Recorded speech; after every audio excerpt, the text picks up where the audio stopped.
경남 지체장애인협회장과 지회장에 대한 잇따른 의혹이 제기되면서 변화의 목소리가 높습니다.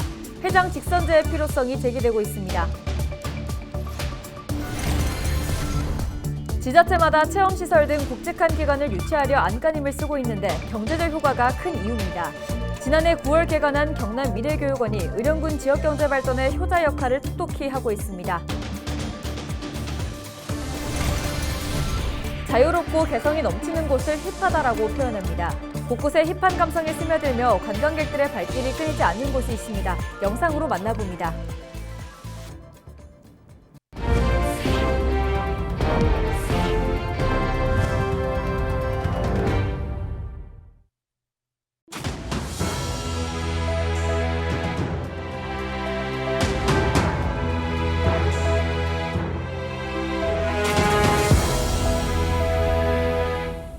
시청자 여러분 안녕하십니까? 헬로티비 경남 뉴스입니다. 한국지체장애인협회의 경남협회장과 김혜시 지회장의 권한 남용 의혹을 연속해서 보도해드리고 있습니다. 심지어 협회장, 지회장 자리를 돈으로 주고 산다는 주장까지 나오고 있는데요.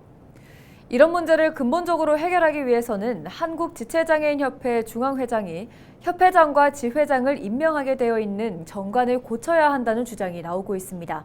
권정숙 기자의 보도입니다. 경남 지체장애인협회 산하에 한 지회장을 했던 A씨. 맡은 지역에서 큰 문제 없이 노력했던 만큼 무난하게 재임될 것으로 생각했지만 아니었다고 말합니다. 대신 경남 협회장이 추천한 사람이 임명됐는데 그 사람은 경남 지체장애인협회가 아닌 다른 협회 소속이었습니다. 속상한 마음에 여기저기 알아보다가 우연히 관행 같은 이야기도 듣게 됐다고 주장했습니다.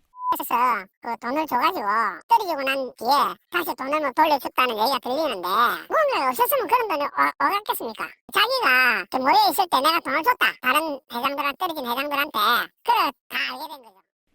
지체장애인협회 주회장이 협회장의 눈치를 보는 건 협회장의 막대한 권한 때문입니다.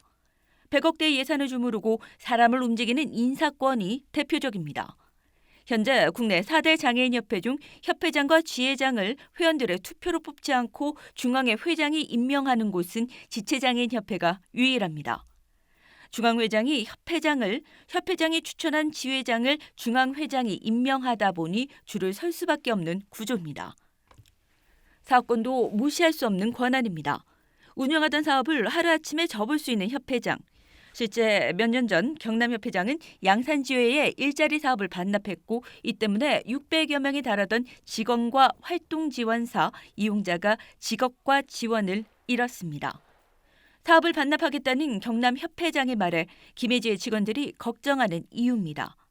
벌써 김혜지 회장의 횡령 의혹이 외부에 알려졌다는 이유로 책임 추궁을 받았던 한 직원은 결국 재계약되지 못했습니다.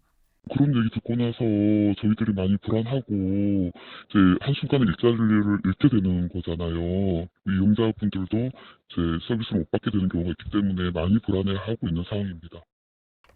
지체장애인협회나 지회 문제에 지자체가 관여하기도 쉽지 않습니다.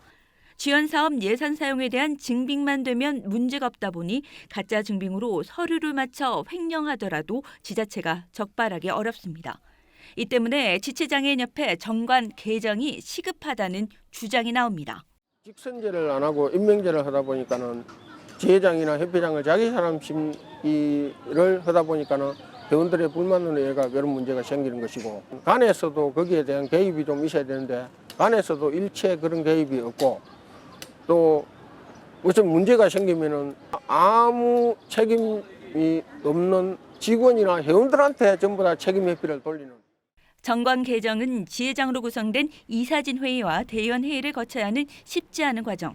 게다가 한국지체장애인협회 중앙회장도 관련 문제들로 법정 다툼을 벌이는 상황이어서 변화를 위한 자정 노력이 시급해 보입니다. 헬로티비 뉴스 권정숙입니다. 지자체마다 체험시설과 발전소 등 기관을 유치하려 안간힘을 쓰고 있습니다. 그만큼 기관 한 곳이 유발하는 경제적 효과가 크다는 이야기인데요. 실제 의령군에서는 경남 미래교육원이 들어서면서 조용했던 농촌 지역은 활기를 되찾았고 지역 경제에도 효자 역할을 톡톡히 하고 있습니다. 전주영 기자의 보도입니다. 의령군 의령읍에서 7년째 음식점을 운영하고 있는 최영일 씨. 코로나와 경기 침체로 어려움을 겪었지만 요즘은 장사할 맛이 납니다.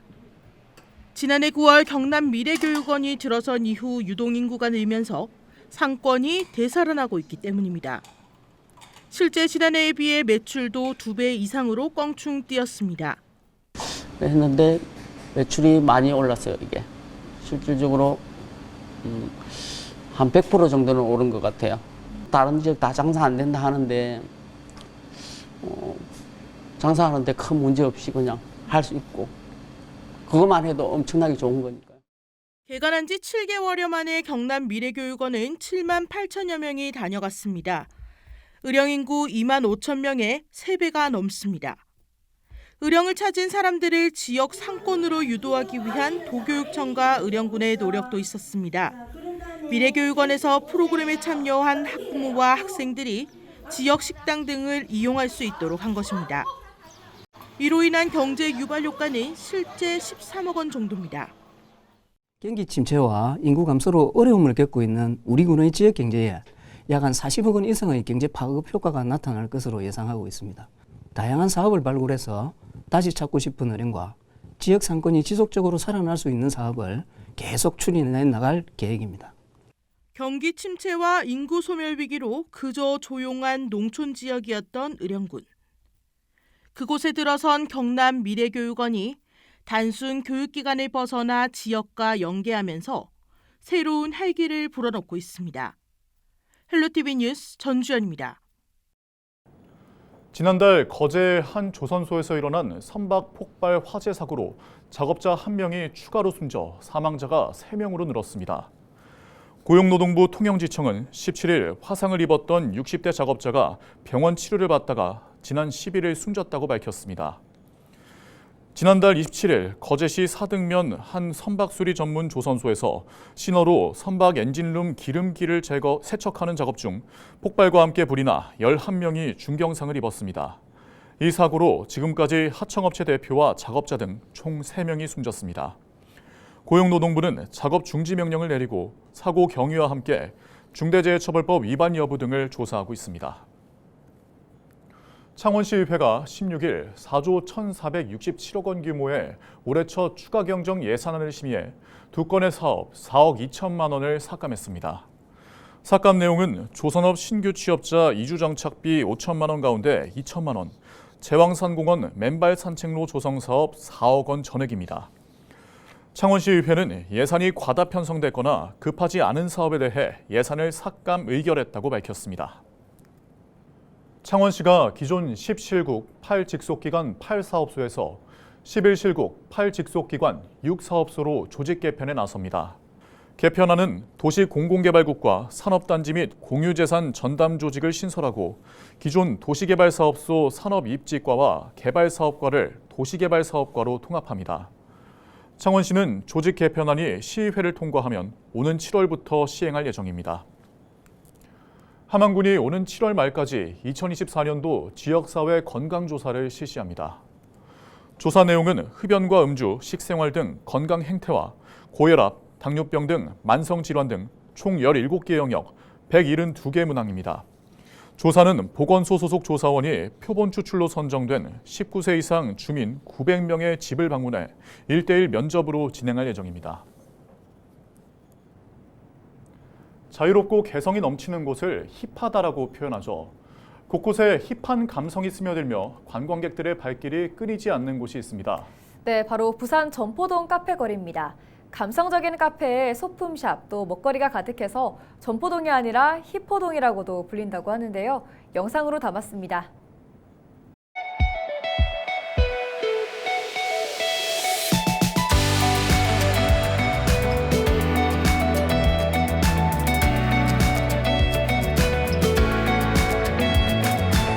점포 카페 거리는 여전히 전국적인 관광 명소입니다.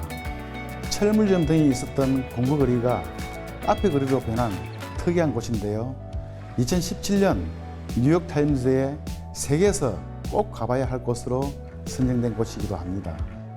이용객들의 취향에 맞는 수많은 카페들과 소품샵들이 밀집해 있고 또 도시철도 점포역, 서면역과 가까워서 접근성이 좋아가지고 국내에 관광객들이 방문해 많은 추억을 담는 곳입니다. 해마다 전복 커피 축제는 물론이고 다양한 지역 축제도 이루어지고 있습니다. 최근에 전복 카페 거리는 부산진 서방서 인근의 전복 공국길이나 전포역 인근의 전포 사이길이 MZ세대가 즐겨 찾는 핫플로 부각되고 있습니다.